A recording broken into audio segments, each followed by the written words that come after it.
All right, so let's start over. I'm Steven. That's Erock. That is John. We are from Just Got Played, and we are here today to talk about MrX's top 25 games of all time. So I've been doing this since I think about 2016. I've been asking people for top 50 lists, and I collect all of those, and I distill it down using an algorithm, aggregate that into a top 25 games of all time. So this year we had 4 lists from crew members and 4 lists from channel members. So I used 8 lists to generate this aggregate thing. And I have a Hall of Fame associated with this, which is games that have shown up on a list, an annual list 5 times or 4 times with a top 10 finish. So you will see some of the games today, even today, the ones that we're going through, I will mention that those are Hall of Fame already. We don't have a new Hall of Fame inductee this year, though. But we're going to do an honorable mention today, and then we're going to go up through number 19. And then next Monday, we'll do another 8 games, and then we'll close out with a top 10. Wow, everybody loves top 10s, so I feel, I know I had to have the top 10 at the last one. So anyway, that's basically what we're doing here. I just kind of scored this out. I tweaked the algorithm a little bit this year. I'm always trying to balance it with, does it matter how much somebody likes a game versus how often it shows up on people's lists? Every game has to at least be on 2 lists to qualify, right? Even if it's somebody's number 1, if it was the only list it was on, it's not going to make the list. So at the beginning, a bunch of these maybe just showed up on a couple of lists, but when you get to the top, there's like games that are on 4, maybe even 5 lists, I think, at the top. Pretty impressive. So anyway, all right. Are you ready to get started, gentlemen? Let's do this. Let's do this. All right, so I said we're going to do an honorable mention, and that is because 2 games ended up with the exact same score in my scoring system, but I do have a tiebreaker. The tiebreaker, incidentally, is the game that showed up the highest on somebody's list gets ranked higher. So this game, is actually its second time being on a top 25 list. It was number 15 last year, so it has dropped down a little bit because it is just in honorable mention territory. But I'm going to turn it over to John to tell us a little bit about Abyss. Quite often, my favorite games of all time have to have 2 factors. The first, that they're really a good game, and the second is that Steven hates them. And this game has both of those in spades. It is a very interesting and unique set of mechanics that you really don't see in other games. It is an underwater theme, kind of like a kingdom underwater, as it were. The board looks cool. There was even 4 different kind of boxes that you could buy when the game was out for the first time. I think there's just 1 now, but that game is Abyss. You're taking turns going fishing, pulling up cards, and then people can spend their pearls to get the cards and use those to purchase lords who have different powers. You could use them to get keys, which are going to give you victory points. You can use them to get locations. There's a lot of different things that you can do and a lot of different combinations of the different powers, and the fishing mechanic is just really neat. So for honorary mention, we have Abyss. Probably the reason it stays as high as it has all these years is because it is so unique, and it's just an experience you can't really get anywhere else. I don't hate Abyss. I played Abyss 1 time. Let's not have revisionist history. I'm just saying, I played Abyss 1 time, and it was poorly taught to me, so I didn't really know what I was doing the whole time I was playing.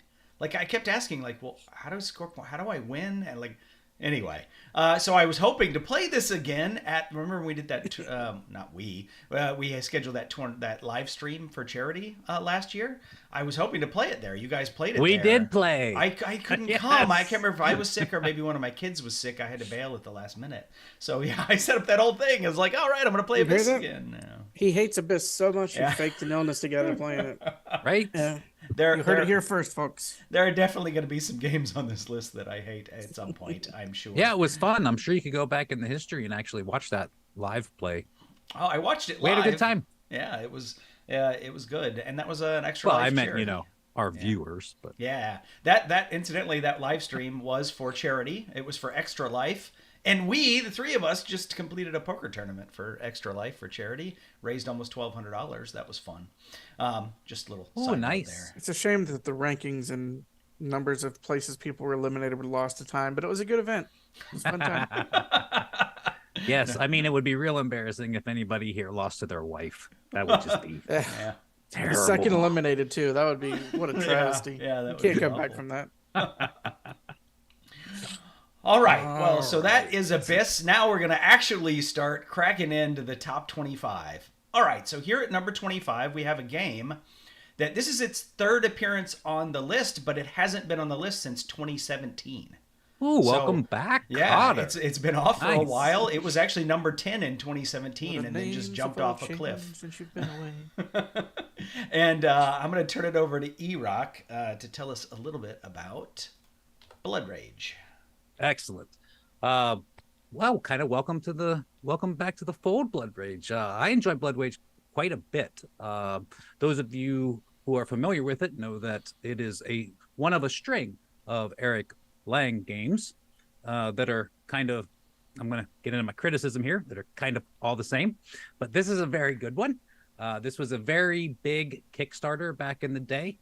This does have the CMON, you only can get it from the Kickstarter stuff thing going on, which turned a lot of people off at the time. Probably still does. Yeah. But overall, This was the game that pioneered that, by the way. Yeah, absolutely. So it's all Blood Rage's fault. But overall, I think Blood Rage is a great game. It's a drafting game that also has, I guess, area control and periodic battles that you kind of call when you're ready to call a battle in a certain spot. And it's kind of cool.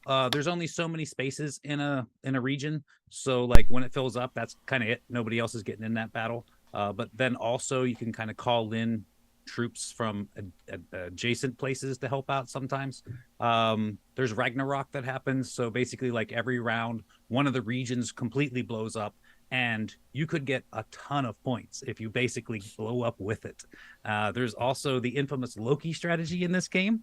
Loki, being one of the Norse gods, of course, is prominent in here. And the Loki strategy basically gives you points when you lose battles. So you could very well be all set to go into this big battle and then you play the best thing you've got and the other person doesn't hardly play anything because they want to lose and they get a lot of points that way. And that's just one of the nice little things about this game. I enjoy that. There's people that really hate that. And honestly, if you get all of the Loki stuff, it's really powerful. So you got to kind of not let somebody have all of it, or they're probably going to run away with it and get in every battle and intentionally lose everything. But, you know, there's a lot of that in every game, really, whereas there's something, you can't let somebody get all of something. Like, that's just games. You know what I'm saying? Green cards and Seven Wonders. Right. Oh, yeah. Exactly. You cannot let somebody get them all. That's just the way it goes. It might not be something that you're aware of the first time you play it. I would venture to say the first couple of times you played this, if you're playing with veterans, they're going to kill you because there's a lot of kind of learned skill to this game.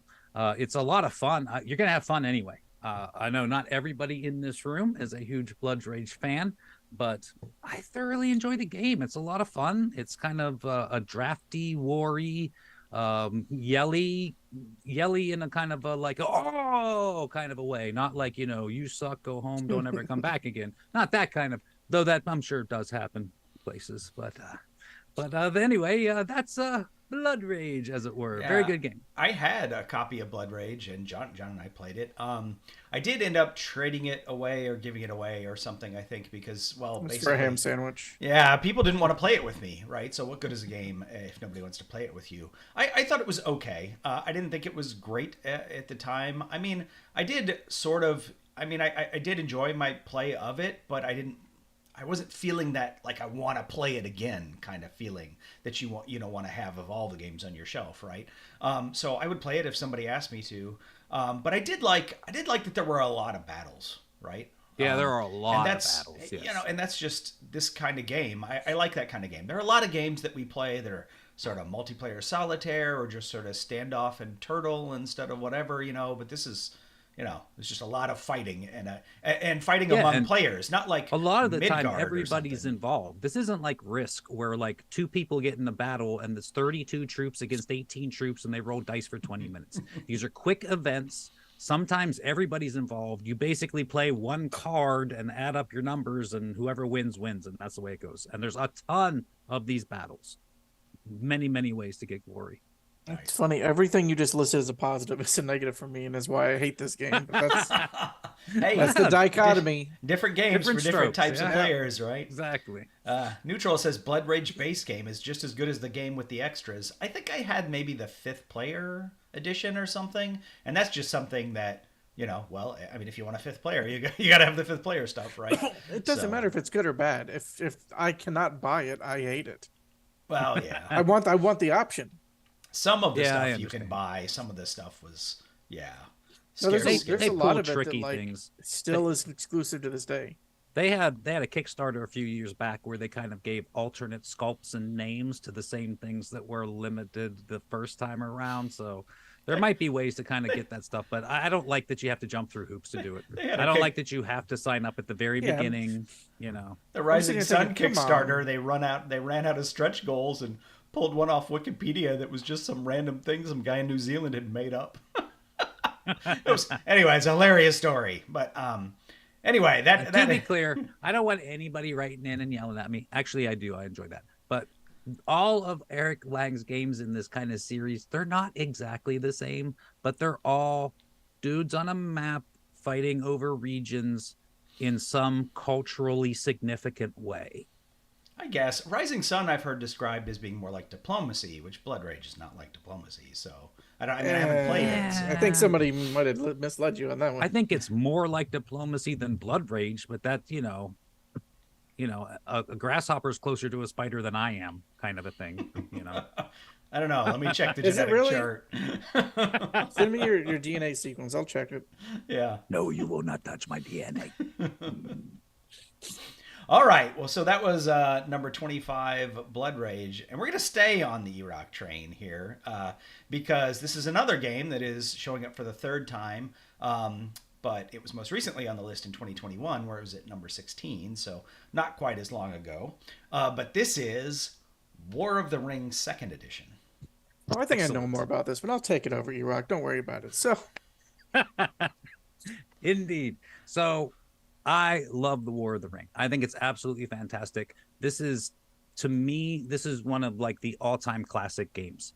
This, if you've never heard of this, I'm sure you've heard of Lord of the Rings in one way or another. There are, I don't know, 1,472 different kinds of games with that IP.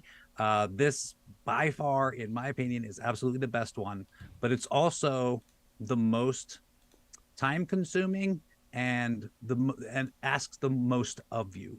But I feel like that payoff is there at the end of it. If you ever heard the expression "in a box," that's what this is. The Lord of the Rings in a box. Like basically everything that happens in the books, in the movies, and all of that. Well, movies kind of took liberties, but everything that happens in the books basically is in this game. And it works off of this dice and card system where you roll dice that have symbols on them, and that tells you what actions that you can perform this round. And sometimes you can mitigate that a little bit, like there's wild ones and things like that. But basically, they would let you take actions on the board, like move armies or attack or something like that, or also play cards out of your hand, which might do the same but better effect as some of the regular actions, or might just do completely random stuff.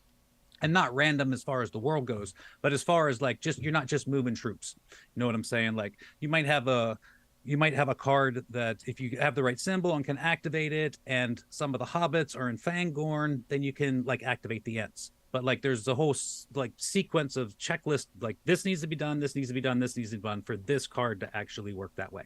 But there's a lot of that kind of thing going on there where it ties directly in with the lore of the lore in the books and all that. And of course, there's expansions at this point as well. I love the expansions. I think they're fantastic. They add more depth. They add more character, but I think the base 2nd edition War of the Ring game is probably the best playing experience anyway. I like I said, I like the expansions for throwing in some flavor and things like that. But at the end of the day, this is a 2-player. I'm playing the Free Peoples, you're playing Mordor, and we're going to go at it. And what I really like about this game is that it's got 2 layers on it. And the first layer is this is a war game. But it's only really a war game for Mordor.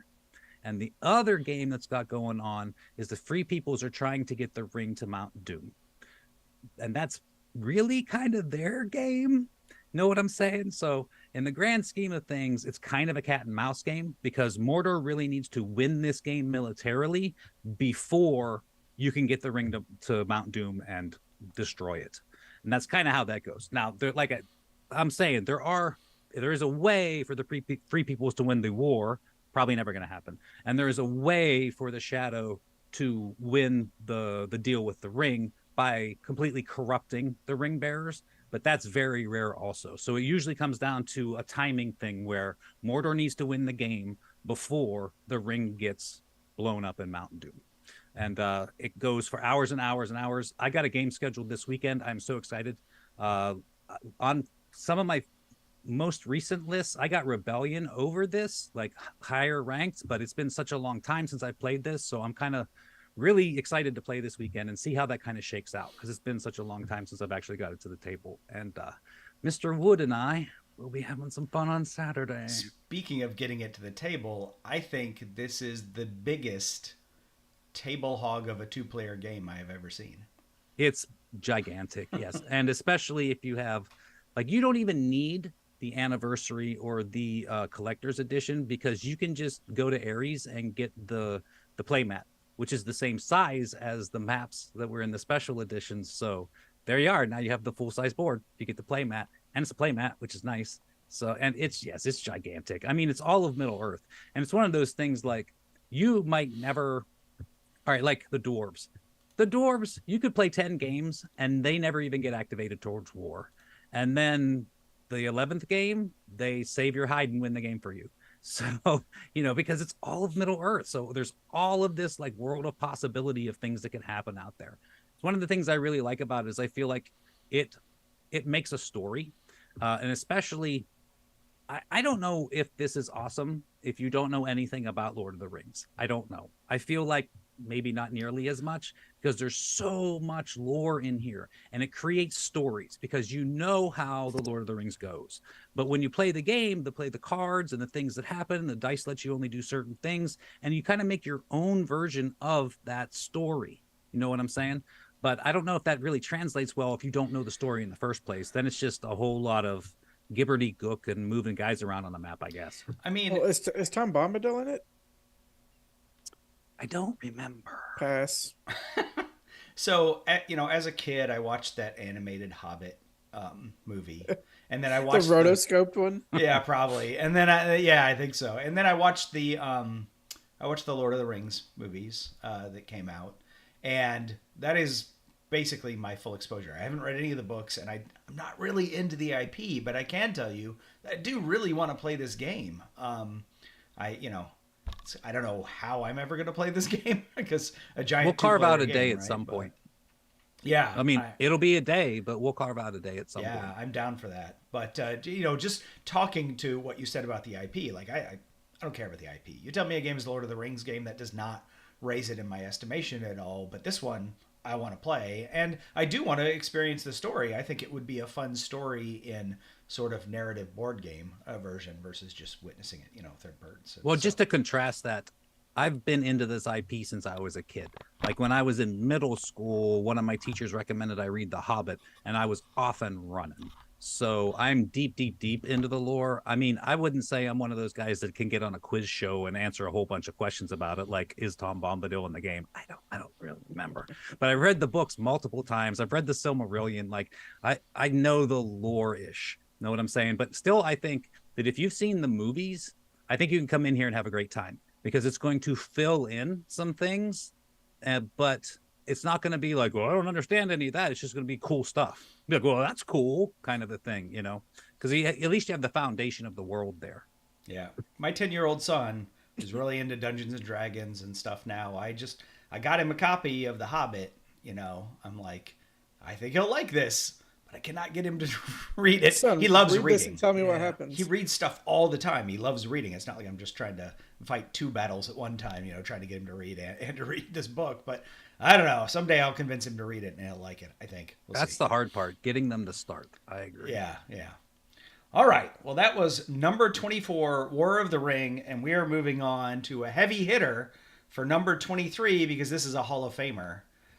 So at number 23, we have Keyflower. So I say this is a Hall of Famer. This has basically, I'll get back to that, been on the list every year that I've been doing this. And this is the only game that has been on the list every year. There was one that was on the list every year, but then missed this year. Sorry, Steampunk Rally, you're out. But Keyflower it was number 4 last year, but now it's all the way down here at number 23. So I really like Keyflower because there's a lot of things going on, and they're going on simultaneously, which makes the decision space pretty interesting. So one thing about this game, it is an interesting take on worker placement that you don't see a lot, which is that when you take your meeples and you put it on a tile to activate it, you are declaring a color. So now that type of meeple has to be used to activate that tile or to pay to bid on it if it's one of the ones being auctioned. So that's one thing. But also, you just put one meeple out there. Now somebody else can come behind and then activate it again with 2 meeples. Somebody else can come behind with 3 and activate it. So it can be multiple activations. You're not completely blocking the space. You're just making it more expensive for people subsequently behind you, which can make for interesting play because you could be like, well, I've got 2 blue meeples and I don't know what I'm going to do with 2 individual blue meeples, so I'll just use 2 to activate this the first time to keep other people from activating it so cheaply, right? So, there's things like that. But also, you've built your own private tableau of tiles, but other people can activate tiles in your tableau. It's not, those actions aren't reserved for you, but they're giving you meeples to use in the next round when they do that, because you get to keep all the meeples that were on your thing. So there's a lot of that interesting stuff going on. But then on top of that, as I said, there are these tiles that are out for auction in the middle of the board. You want to get those tiles and you want to add them to your thing. And so you start auctions for those using meeples, and whoever's first declares the color that is active for that, tile.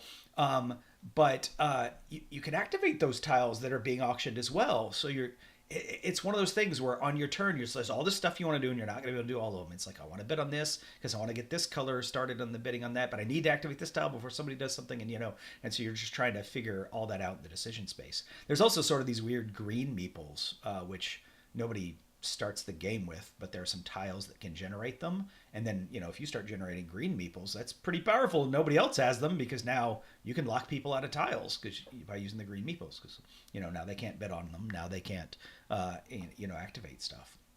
One thing that I'm not super excited about Keyflower is it has pick up and deliver. So stuff gets generated on tiles and you activate tiles to move the stuff around.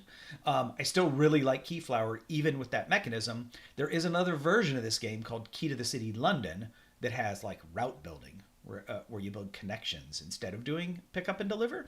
So I really actually like Key to the City London a lot. And in fact, one year I put Key to the City London on my list instead of Keyflower, which stubbornly I did that, which caused Keyflower to drop down to being an honorable mention one year instead of actually being up in the list, where if I'd put Keyflower on my list, it would have been up there. So I said it was on the list every year. Well, one year it was only an honorable mention because I was stubborn about it, because I picked Key to the City London.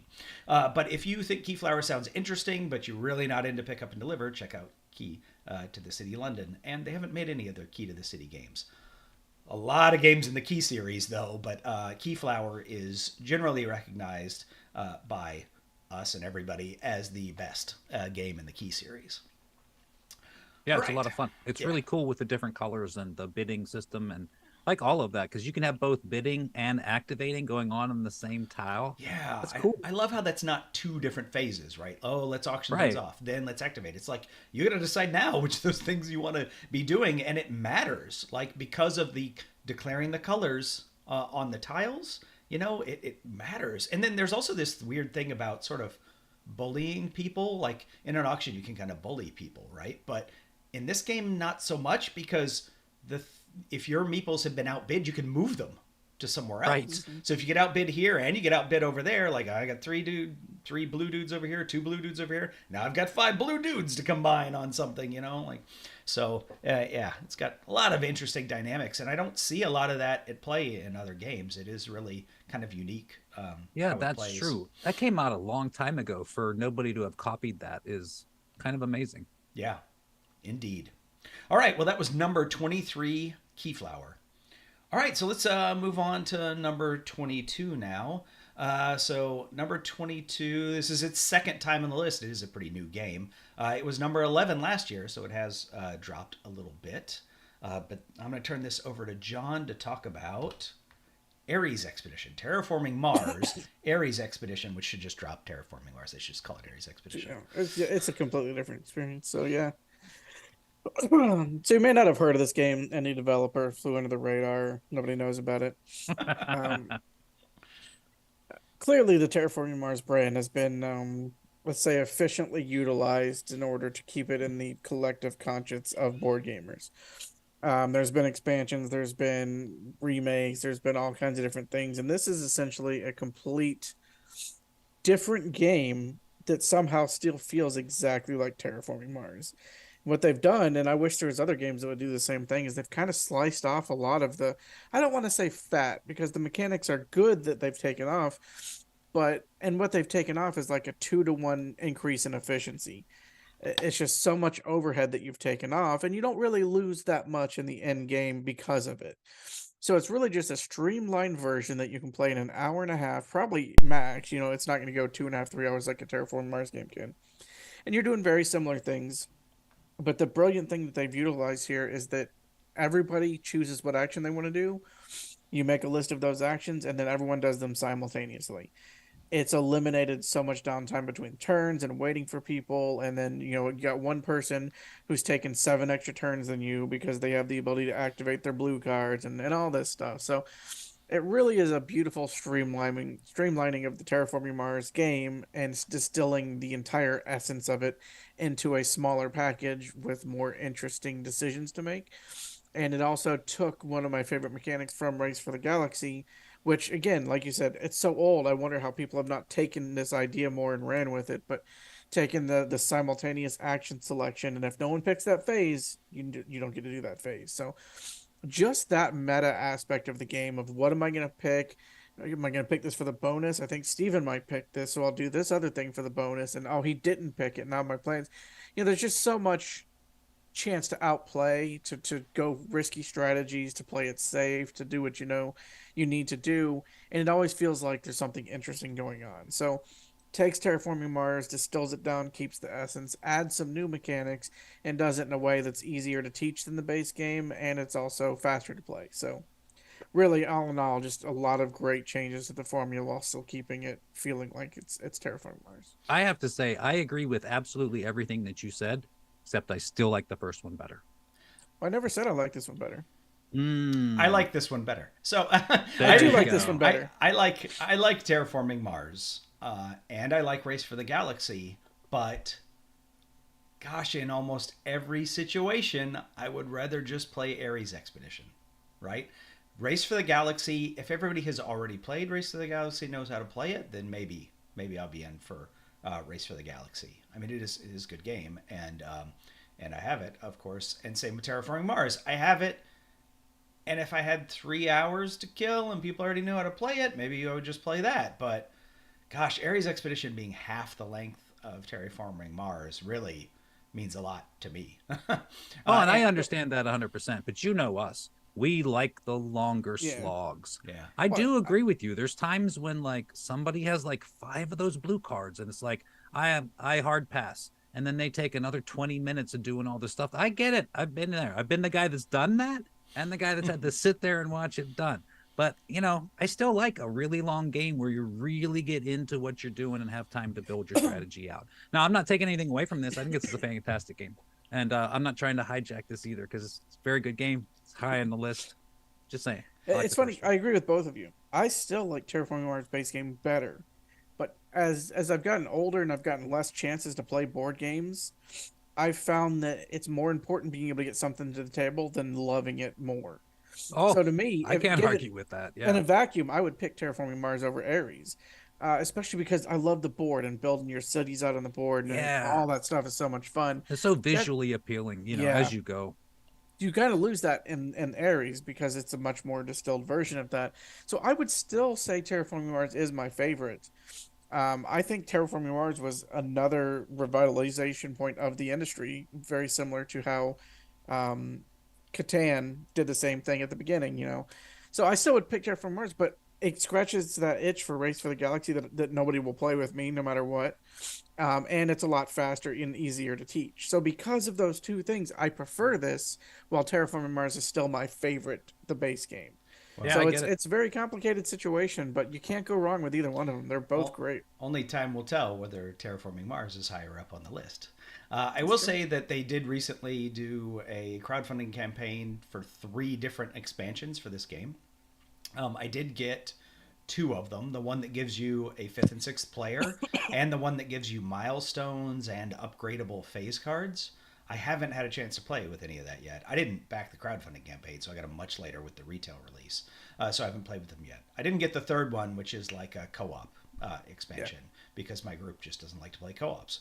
But those are out there if you are interested, or if you enjoy this game like we do and are interested in some more, twists and turns to it. There you go. Check that stuff out. And the base game is pretty affordable at Target, I think. It's Yeah, I easy to agree. get. It's not expensive. It's No, it's no. really good. Don't get it at Target.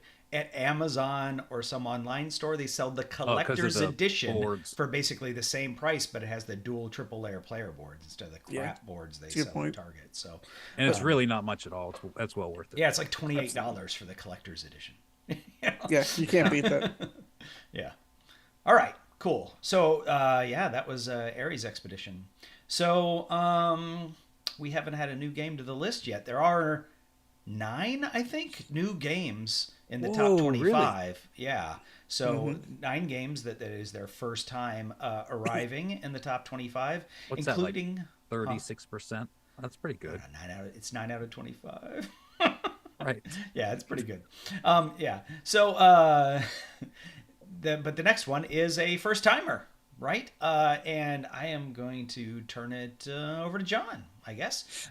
So, John, you can tell us a little bit about, at number 21, Underwater Cities. So it's very funny that this was after Terraforming Mars on the list, because it very much at the time felt like this was a game capitalizing on the success of Terraforming Mars. It felt very similar in that you're building your own board, you're trying to make this epic thing. It lasts about 3.5 hours depending. But what separated it is that this game has multi-use cards, and that's another mechanic I wish that people would use more of. So you have these cards in your hand, and you don't get a ton of them. It's not like you're drawing 7 a turn. So you have to utilize them the best you can, and there's so many different options. You can use it for this part, you can use it for this part. You can do different things. You can build your city differently. There's a lot of interaction. Like there's just so much going for this game. I just feel like Terraforming Mars was still so hot that this kind of got lost in the wake, pun intended, of Terraforming Mars. But it plays not, I wouldn't say similarly, but it feels like it's in the same vein. So if you do enjoy Terraforming Mars, I would really recommend giving this a try. The components are cool, the theme's neat. You're taking turns, you're activating cards, you're doing different things, you're putting domes over your cities, and you're really building aqua labs under the ground, and the tubes connecting them, and it just has this really cool appeal to it. It looks great on the table. It plays really fun. It is on the longer side, so if you're someone that has a group like Erock, I think it's perfect for that. Definitely give it a try. If not, it is long, but it does not overstay its welcome. It feels compelling the whole way through. So if you've never heard of Underwater Cities, I would definitely recommend giving it a try. Yeah, I think it's fantastic. Tiffany and I both love this game. And crucially, this is one of my favorite 2-player games. It's not a 2-player game. It's a 2 to 4, whatever, but I think it scales very well and it plays excellent at 2 players. I would highly recommend this. If you're the type of person that likes long and heavy-ish games, at 2 players, this is awesome. I think it's fantastic. I highly, highly recommend it for that. Is this Vladimir Suki? It is indeed a Suki. Yep. Nice. Yeah, he does a lot of good, heavy games. Yeah, we've been playing a lot of them lately. I think this is probably still my favorite and probably Tiffany's favorite. But, we've also played it a ton. So we'll see if it lasts over a lot of the other games. We've been playing Praga and Woodcraft and we've always played we always like Pulsar. That's a really good game. Last Will's a lot of fun. Yeah, we like Suki a lot. And right now, I think this is probably his best, but we shall see. Yeah, I haven't played this one, but Last Will is probably my favorite by him. It's an interesting point, and it's good to see some of these heavier games here, because a lot of times when you do aggregate lists, the sort of lighter games sort of bubble up, right? Things like Ticket to Ride will actually bubble up because everybody has played it and everybody thinks it's a good game, even if they don't think it's the best game. It's like I can't vote for Underwater Cities because I haven't played it, right? These heavy games, longer games, they're just harder to get to the table, so you don't have as many of them, in your wealth of knowledge to pull from. But I guess if you are maybe sort of inclined to specifically play heavy games, then I guess that's not true. I think That's Tiffany and Erock's list. Yeah, Their list it makes this 2 standard deviations above. It weights it down. One of our channel members actually, I think, is one of the reasons why some of these heavier games are showing up as well. So I won't say who that is because I didn't say I would reveal anybody's stuff. But start to get 3 or 4 of us together and we start making a difference. That's what I'm talking about. Yes, it takes you 4 hours to start making a difference. Is that all? And it takes a lifetime. It's a light day. I did want to sort of talk about the heavy thing and say I'm glad that's there, because the next game on the list is probably the lightest game on the list. It's definitely the shortest. Actually, I'm not looking at what else is on the list at the moment, but I just can't imagine a shorter game than the next one that we have coming up, because at number 20 we have another Hall of Famer. It was number 6 last year, actually, and so it has fallen a little bit down here to number 20. But the next game on the list is No Thanks, or Geschenkt. There's a lot of different versions of it, depending on which language you're doing it in, but it's basically a language-independent game. But it is so simple. This is a game you can teach in just a few minutes, and then people who aren't even gamers can play it. And essentially what it is you just, for the most part, you just don't want to take cards, right? Cards are negative points, so you don't want to take cards. You have these chips, and a card comes around to you. You put a chip on it, and that card is going to have some value from, like 1 to 35 or something. And you put a chip on it, and you just pass it along and say, no thanks, I don't want to take that card, right? So if it's the 4 card, that's negative 4 points. If it's the 30 card, that's the negative 30 points, right? So, the bigger cards you typically don't want to take. You put a chip on it, you pass it, but eventually you're going to run out of chips. Eventually you're going to have to take some card, and when you take the card, you get all the chips that are on there, and those are positive points, so that's good, but mostly they just give you the power to pass on other more cards in the future. Now, what makes the game interesting is that if you have a run of cards, like 29, 28, 27, you only the 27 scores negative against you. So the 28 doesn't matter, the 29 doesn't matter. The 30 can be on the table and nobody wants it, but you don't care. It's 0 points to you. So you just keep passing it around to people who put chips on it and hope they don't run out and take it, or decide, well, I'll take it because maybe the 31 will come out later, and if the 31 comes out, it's great if you're the person who has the 30, right? Whatever. But also there's like 5 cards, I think, that are removed from the deck. So you might have the 29 and the 27, and you're waiting for the 28 to come out because you're like, haha, nobody's going to want that but me. And then it's just not in the game. Or even worse, it comes out and somebody has to take it because they don't have any chips. Yeah, or they have one chip and you're like, that's all I'm going to get out of this? Oh, come on. Player error. Play better. So, I sometimes refer to this as a reverse auction, although I don't think that's the correct terminology, but there is no real terminology for this, so that's what I call it. You don't see it a lot in games, but I do like this, and it is so fast, and I've never had a situation where I brought this out, I taught it to people, we played it, and they didn't want to instantly play it again. It's just so fast, it's so simple, and it's fun. It's not really a party game, but it has sort of a party atmosphere to it for some reason. It's a great kids game. Like if you're introducing kids to Monopoly and stuff like that, this fits right into that. It's easy to teach. They don't even have to really get the rules right. It's still fun to play. It's not a kid's game though. It is sure. You can play it with anybody, but like even I think heavy gamers wouldn't mind playing this for just a break. Just if here's a filler game, let's play this for a few minutes. I think anybody on the gaming spectrum can appreciate this game. That's one of the reasons that I personally rate it so highly. I look at it, I'm like, almost objectively, it's almost a perfect game because I can't point out a flaw in the game. right? Like mechanically, there's not a flaw. I don't know. It's all subjective. Erock thinks anything less than TI4 is a kid's game, so it really just depends. Indeed, yes. So yeah, no thanks. Also a game that is really cheap. In fact, Yeah. I am Was it going like $8 maybe? something like that. I am going to a white elephant party with my wife, and she said, "Why don't we take some games?" But these are not gamers. We're going to this event, but it's not.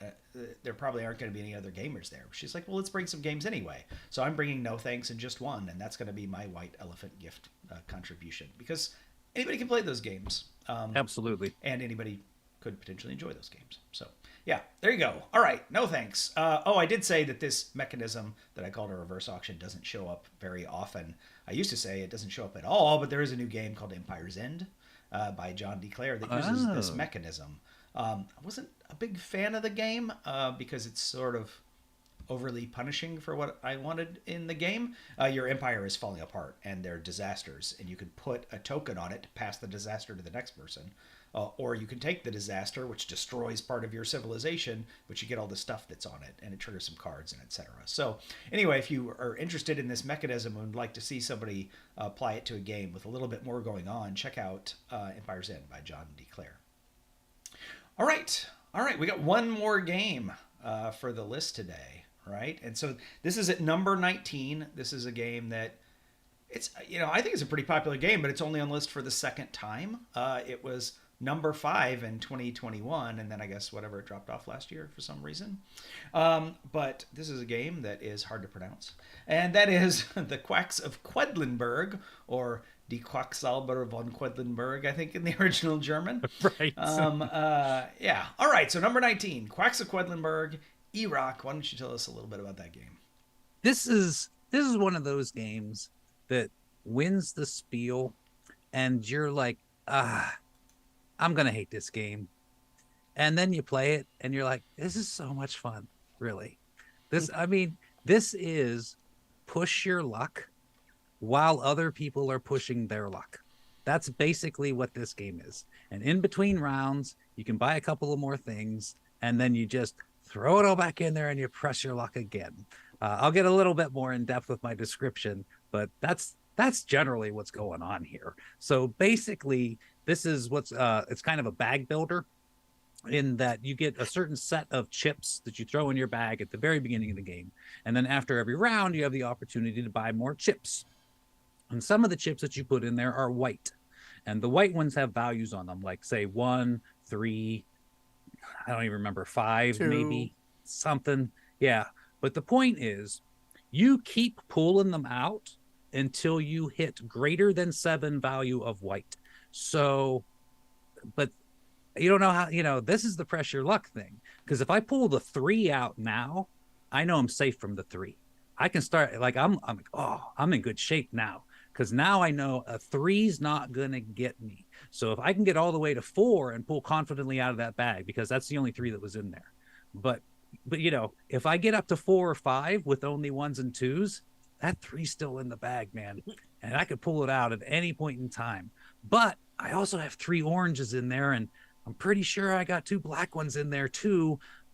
I can get in there one more time. I can go one more time. That's this game. This game is, I can do it one more time. One more time. And basically how it works is, at the end of every round, you get both points and money to buy more stuff, unless you overshoot. If you overshoot and you blow up, you only get the points or the money. And that's a tough choice. Probably not in the first round. In the first round, it's like, well, I was going to get 1, 2 points. I don't care. I'm buying more stuff. Yeah, a lot of people bust on purpose in the first round. Just yeah, I mean, you may as well. You get more money that way. You know what I mean?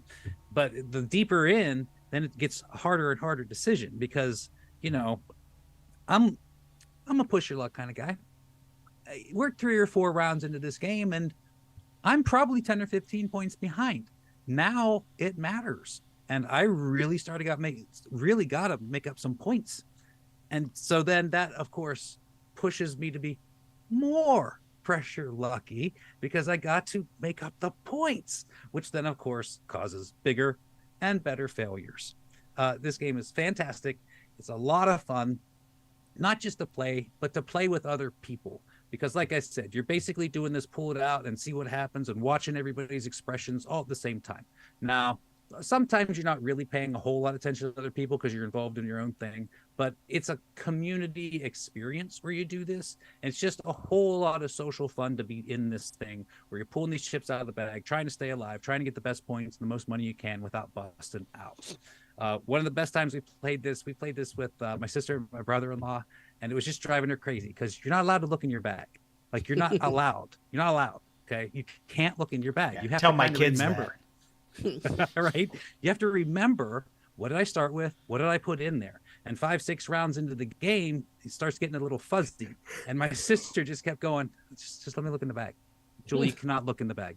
Well, just a little peek. No, you can't look in the bag. Well, come on, just a little bit. No, you cannot look in the bag. Like, it's just, hey, she was kidding but serious, and we were all laughing. It's just a really good time. This game it's so much fun. This is not, I'm the heavy gamer talking to you, and I enjoy this game. It is not heavy. There's not a whole lot to think about. Really, the only question is, what chips do I want to buy to put in here that's going to help me out? And when do I stop pulling chips out of the bag? And other than that, you play for about an hour and you have a great time. Yeah, I really appreciate, this is the game that taught me that my kids love push your luck, right? And I think it's not a surprise that kids love push your luck, but I think they saw, one of my sons will just watch me playing games at game night, my wife and I, with other, adults or whatever. He'll just watch. He just wants to see how the game works, and then later he'll ask to play that game. And this might be his favorite game now. I'm not sure. It's one of his favorite games, but he just, my kids love Push Your Luck. And so I've gotten several other Push Your Luck games for them to try. Ink and Gold, that new First in Flight. I got Megaland, because you said that's a Push Your Luck game. We haven't played that yet. So, but this was like the gateway drug of Push Your Luck for my kids. And I will say that I have the... what is the first the Herb Witches expansion? And I got that because it came with a 5th player, which, I have 5 people in my household, so it's nice to have a 5th player. But it also comes with a lot of extra boards too. So that was one thing about the ingredients. You could just sort of randomize or pick from different, prescribed setups. There's a lot of different variability in what those chips mean. Plus it comes with the 6 bumpkins, the 6 orange chip, which is fun, But like I have that expansion, and I have never played with the witch pennies, which is part of that expansion. It's good. There's stuff in there that I haven't even bothered with because, I don't know. I mean, I was introducing it to my kids, so I didn't throw in a bunch of extra layers of stuff, and then they just always want to play that game that they know how to play now. So Yeah, I hear you. We have the mega box of this, and I don't think we've ever played any of the expansion stuff because it's just so much fun. It's just so much fun to just play the game. I guess probably after a while you get a little tired of the sameness, but so you throw different stuff in there. But overall, the game's not going to change that much. It's really just, I can't fun. remember the chips, but we have used those other chips that came with the expansion too. I can't remember the name of those. Loco Weed. We've used that as well. We've thrown that's that right. in, Loco Weed. as well as using some of the placards. But yeah, that's a great game. Also an interesting point because you said it's a game that you looked at it and it seemed stupid and won the spiel, and then you played it and you loved it. So weren't you making fun of a game that you said looked stupid and it won the spiel, but you haven't played it? It's Challengers. Oh, I have played Challengers. Oh, you have played it now. Challengers is stupid. Okay. I thought you were judging it without playing it. All right. Yes. Well, I did judge it before I played Yes, it, and then you I did. played it and judged it even more. So Yes. sometimes we are wrong. We were wrong about Thunder Road Vendetta. Yes, but Welcome back. Am I streaming to YouTube? It's a good question. Is the real question. Yeah, That you're was the still end good. anyway. Well, let me just make sure. We'll call it a cliffhanger. No, you're good. I'm watching us. Oh yeah, okay, you're watching us on YouTube. All right, good. So, yeah, well, I mean that was the end of this video, right? Number 19, the Quacks of Right. Quedlinburg. So that was 8 games because we did our honorable mention of Abyss. Next time, so next Monday, the same time, same place, on here on YouTube, we will be doing the next 8 games in the list, and definitely some interesting stuff here. I'm just kind of looking ahead. And then the following Monday, same time, same place, we will be closing out with a top 10 So, yeah. So how many new games was that in this list? That was 2?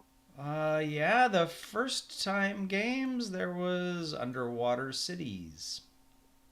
That's it? That's So we it. have 8 more new games to go. I That's think awesome. so. Let me see. 1, 2, 3, 4, 5, 6. Yeah, yeah. There's one all the way up at number 3 that is first time on the Wow. list. Which, That is an entrance. well, I will Yes. say that for years and years and years it wasn't there, and then I think last year or the year before, Battlestar Galactica jumped onto the list at number 1.